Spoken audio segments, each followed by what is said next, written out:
Saudi अरब की राजधानी Riyadh में शनिवार को मुस्लिम देशों के संगठन इस्लामिक संयुक्त संगठन यानी OIC और अरब लीग की आपात बैठक हुई, जिसमें गाजा पट्टी पर इजरायल के भीषण हमलों पर चर्चा हुई और आगे की रणनीति बनाई गई।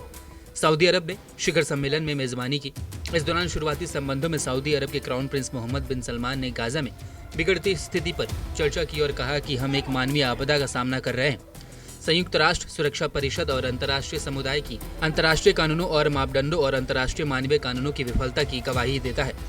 क्राउन प्रिंस ने कहा कि गाजा पट्टी पर इजरायल के ताबड़तोड़ हमले से अंतर्राष्ट्रीय सुरक्षा और स्थिरता को खतरा पहुंचता है। उन्होंने इस स्थिति का सामना करने और उसके खिलाफ प्रभावी कार्रवाई करने के सभी नेताओं को एकजुट होने का आह्वान किया।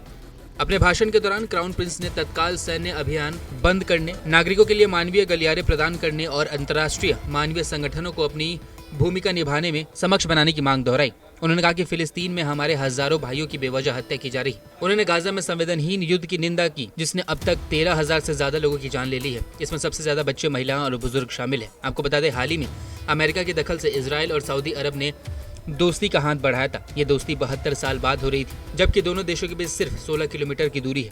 अब 37 दिनों तक चल रहे गाजा इजरायल संघर्ष में ये दोस्ती जलकर खाक हो गई है। आपको बता दें, फिलिस्तीनी राष्ट्रपति महमूद अब्बास ने भी संयुक्त अरब इस्लामिक शिखर सम्मेलन के दौरान अमेरिका से इजरायल की आक्रामकता को रोकने और फिलिस्तीनियों की रक्षा के लिए गाजा पर कब्जे और हमले को समाप्त कराने का आह्वान किया। अब्बास ने इजरायली हमलों के लिए अमेरिका को जिम्मेदार ठहराया। दूसरी तरफ ईरान ने इस्लामिक देशों से इजरायल पर प्रतिबंध लगाने का आग्रह किया। हालांकि इजरायल फिलिस्तीन के बीच मध्यस्थता करने वाले कतर ने गाजा में बंधकों की रिहाई पर जोर दिया है।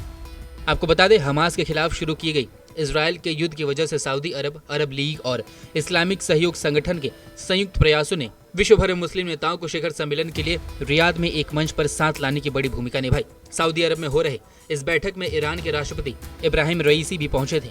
पिछले 11 सालों में ऐसा पहली बार हुआ है जब कोई ईरानी राष्ट्रपति सऊदी अरब पहुंचा है। रईसी इस बैठक में फिलिस्तीनी काफिया पहनकर बैठे हुए थे।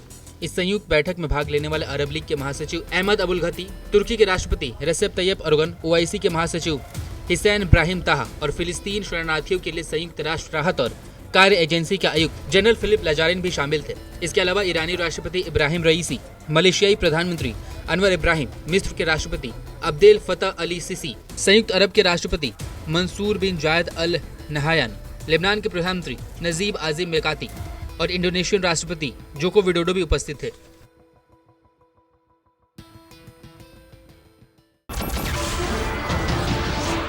नमस्कार, मैं हूं मानक गुप्ता।